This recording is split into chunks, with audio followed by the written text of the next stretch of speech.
I explained why I didn't hang out with him, right? Because it's a little fluffy stuff going on. It's not your scene. It's not my style. Not your scene.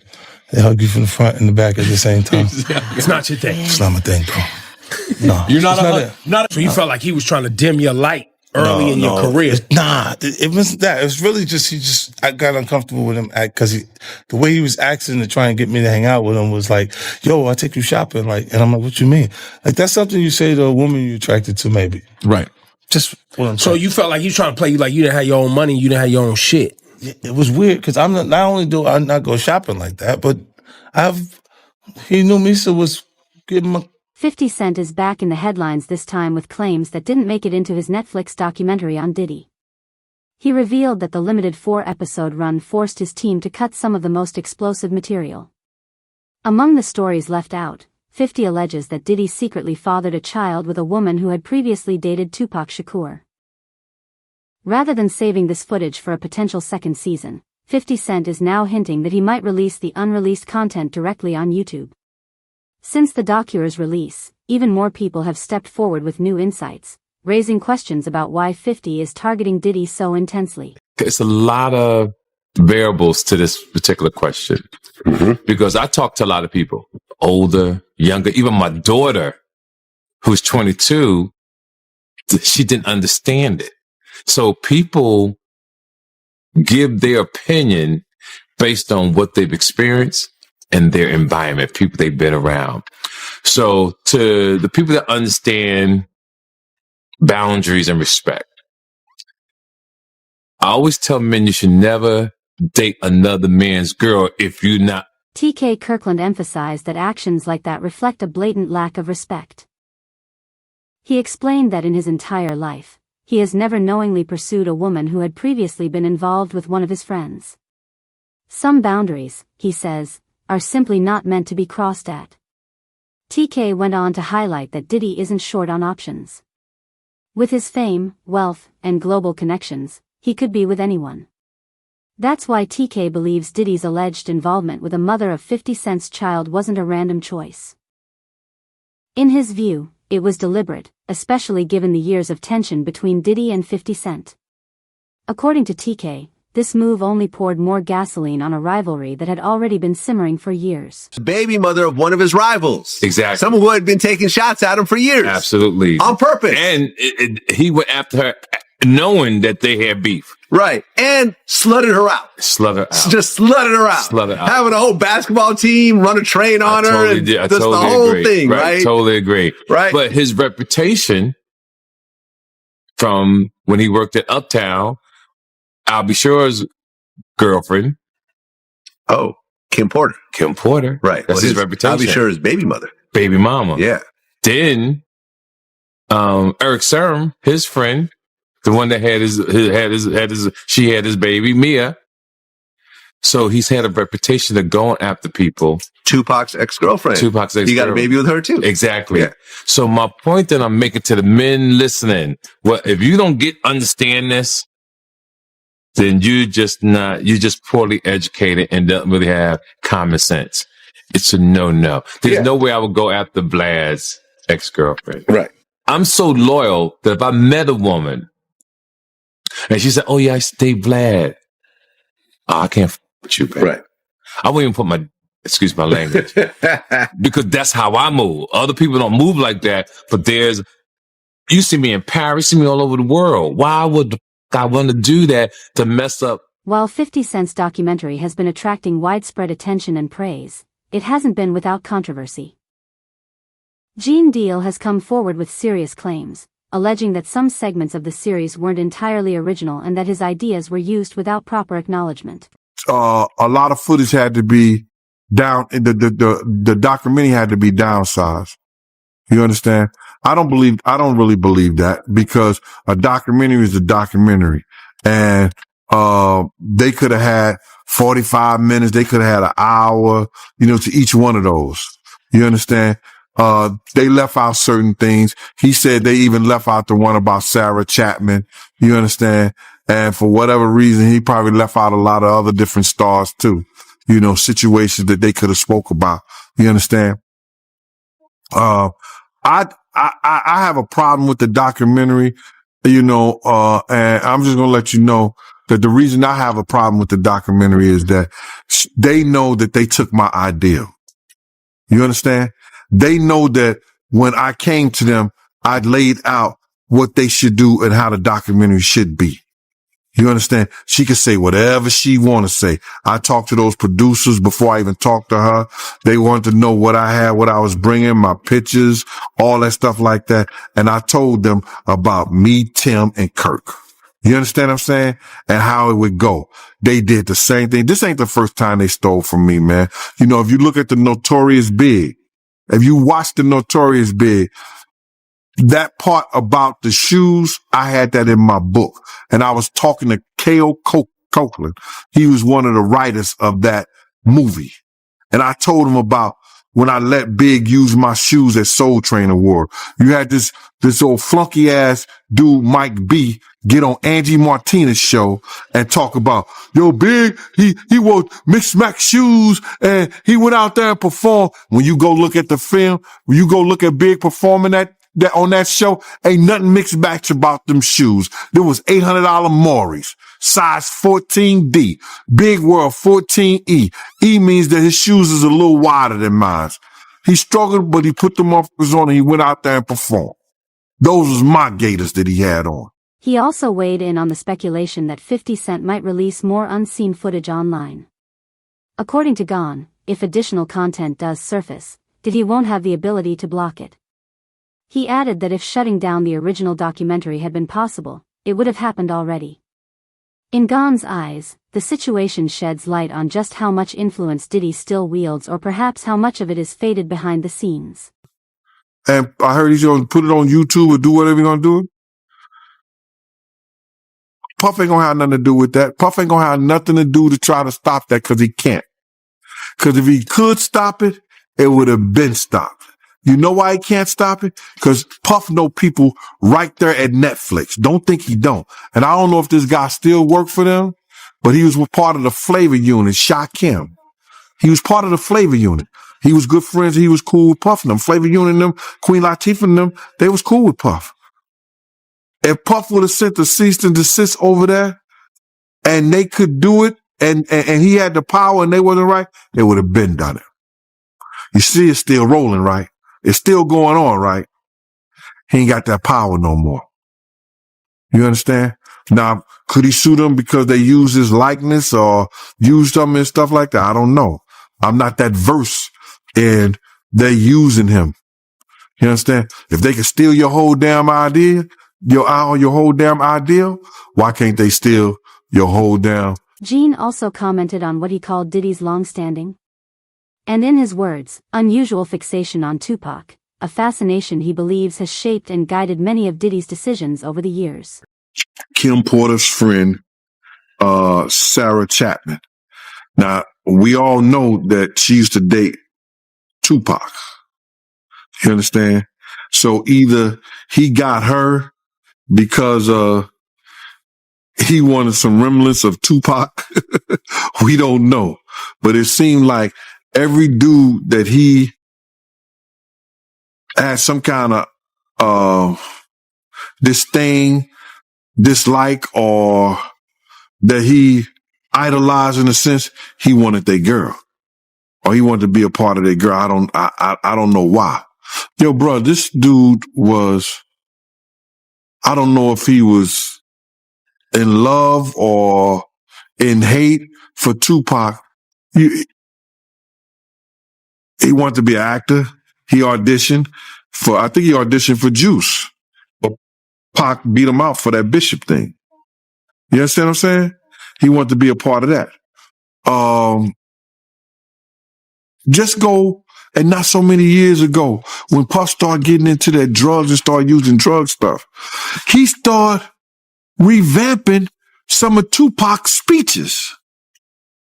And if you think I'm lying, go look at the Grammy speech he did. Go look at a couple of speeches he did. It was the same exact words Tupac had said. That he was going to start this whole revolutionary of our people. That's Tupac. Black Lives Matter, the Black Liberation Movement, that was Pac. The Black Liberation Movement. Black Lives Matter? Come on, bro. This dude, everybody know that he had some kind of... Yet, the documentary leaves out some key parts of Diddy's story. One detail that caught many viewers' attention was the minimal focus on Kim Porter, Diddy's longtime partner and mother of his children. Her life and role in his story were largely overlooked. Kim tragically passed away in 2018 at just 47 with pneumonia listed as the official cause of death. Despite that, questions and speculation about the circumstances of her passing have persisted, with some even pointing fingers at Diddy. For years, Kim had been a constant presence in his life, witnessing much of it. Because of all the videotapes, because of the book, because of all the people she gave copies of her book to, or at least chapters, because of everything that she had on him, because of the tape that she used to blackmail him into a relationship and into a raise of him being sodomized by Andre Harrell. And I am not saying that allegedly, because I heard her and Kim Noor talking about it in the booth of the bathroom. Was about to come out.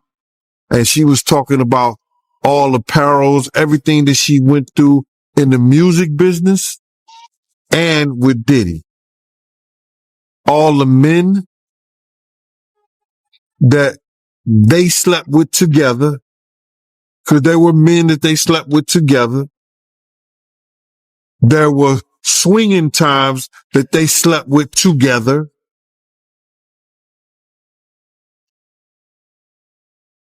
I don't know, man. How do you put your girl through some shit like that? Or how do you look at your girl and knowing that she's another dude? What kind of demonic mind you have to be that far gone where that shit don't bother you? And got rid of them.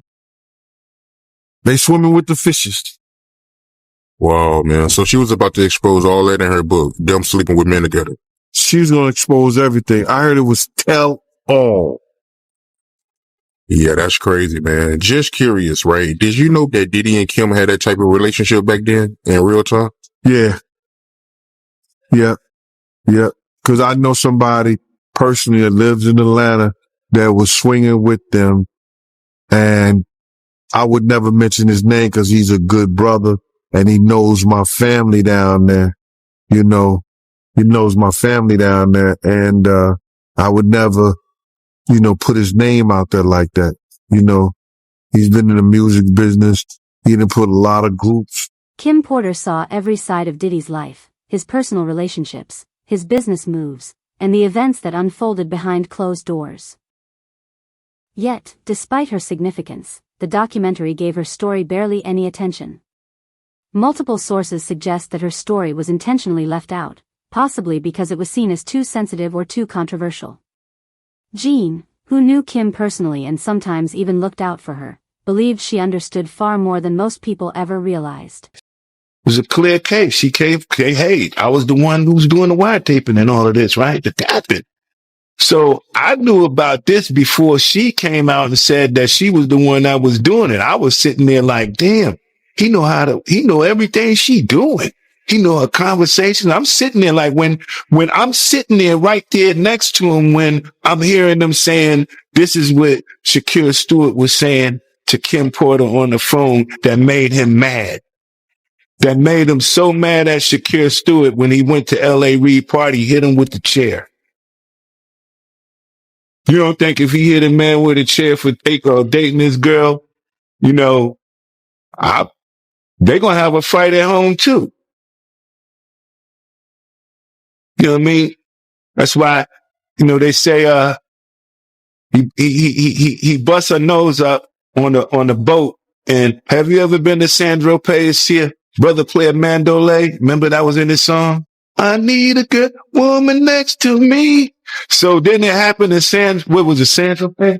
Like that island. And then What are your thoughts on all his celebrity friends that denounced those allegations and were like, "This is false," and they were saying, "Yeah, should they speak up now?" It's getting a little too late for those who are complicit. Stevie J should be charged. Mary J. Blige should also be charged. Jennifer Lopez should definitely be charged. Jay-Z should be charged. Khaled should be charged. Rick Ross should be charged. Usher should be charged and tried with him. All of those strangers, them up involved, looking around, seeing what was going on. And let's just be clear, it sounds like her house was a house of, professional freak-offs. So who knows what he saw or what could have happened to him while she was busy entertaining people and pouring and getting tips, as she would say, for her after-hour life. Oh yeah. He was. I'm gonna say he was surprised to hear that. School bus driver. No, was he surprised or was he like, "Zip it, you talking too much"? Because that's what it looked like to me. It looked like you talking a little bit too much. They don't need to know about that. While she was sitting up there, because I was a bus driver and I was this and I worked at the after hours. This behavior, it seems, was just part of who Diddy was. Another aspect that drew attention was the documentary's treatment of his legendary parties. For decades, these events were rumored to attract top figures from every corner of the industry. Celebrities, athletes, and powerful insiders were said to be regulars. The series barely addressed any of it. No big names were mentioned, and there were no detailed accounts of what actually happened. The omission is especially striking given how publicly connected Diddy had been over the years, and how unusually quiet many of those high-profile figures have become. In Diddy's own words, he had said he had a sigh of relief learning that he was the son of a hustler or a gangster. Mm-hmm. Like he wanted that status. He wanted to say that he was a sigh of relief is a wild thing to say, that your daddy was a gangster or a hustler. That's what you heard that he was. Well, I mean, like Tim said, they had a bunch of blaxploitation movies being played around the house all the time. They grew up with the Mac playing. They grew up with Superfly playing. Like, I mean, if that's what you got going on, you got two women in the house and there's no men around, and these are what the little boys are watching. You got basketball players coming over late at night. You got hustlers coming over, PIMPs coming over, women who look like they were modeling for Jet Magazine coming over. Like, it sounds like the nature of the environment is what shaped their perception of what cool was. So, yeah, I mean, I'm sure for him it was, oh, man, that's who my dad was. So I'm sure for him, it made him feel good because all of that stuff that he was watching, he really came from that. That was really his legacy. And yeah, I'm sure for him, it felt good to know that his dad was this big hustler who turned out to be a snitch. Jaguar Wright has suggested that too much attention is placed on Diddy's music career while not enough is given to the experiences that may have shaped him long before fame. In her view, the real story of who he became starts much closer to home. She has spoken about what Diddy might have witnessed as a child, with his mother often preoccupied and strangers frequently coming and going from their home. According to Jaguar, growing up in that kind of environment can leave a deep and lasting impression on a young mind. She believes that these early experiences may have profoundly affected Diddy, shaping the person he would later become, long before the music industry ever entered his life. Jaguar also noted that Diddy has spoken about feeling a sense of pride upon discovering that his father had a reputation as a hustler. She believes that reaction alone reveals a great deal about his early mindset and the values he may have absorbed during. Somebody asked a question, what kind of man puts his hands on his mother? The same kind of man that parties with his mom. The same kind of man who kisses his mom in the mouth. The same kind of man who seems to have accurate knowledge that his elderly mother can put both of her hands, her palms, on the floor and while she's standing up, bent over. Oh, damn, I ain't seen that one. You never seen the Instagram video when he was talking about how his mom is still young and spry and how she still liked to party and how they was getting a IV drip? Oh. And she was kissing him in the mouth on the video. And he was like, yeah, my mom can bend over and touch the floor with her palms. The freak offs that his son is there. Like, it seems like he likes to get down with his kids. Yeah. But that wasn't all. Just to hear little Rod say, like, the boys were around. Roger Bonds talked about the children as well. What kind of parenting relationship is that? But then again, that goes back to the conversation of Lori Harvey, Steve Harvey's daughter. It was all known that she was spotted in them streets with Justin, and then she was spotted in them streets with Diddy, and they all tried to sit there and pretend like that wasn't what it was. Like, I don't know if anybody has not noticed, but ever since Diddy got pinched, they've all been trying to pretend like all of the stuff that we've seen that happened, that they was all involved in, didn't happen.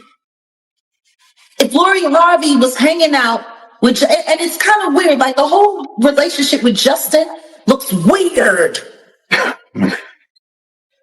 He looks like Mini-Me with Dr. Evil. Jaguar Wright has suggested that too much attention is placed on Diddy's music career while not enough is given to the experiences that may have shaped him long before fame. In her view, the real story of who he became starts much closer to home. She has spoken about what Diddy might have witnessed as a child, with his mother often preoccupied and strangers frequently coming and going from their home. According to Jaguar, growing up in that kind of environment can leave a deep and lasting impression on a young mind. She believes that these early experiences may have profoundly affected Diddy, shaping the person he would later become, long before the music industry ever entered his life. Jaguar also noted that Diddy has spoken about feeling a sense of pride upon discovering that his father had a reputation as a hustler. She believes that reaction alone reveals a great deal about his early mindset and the values he may have absorbed during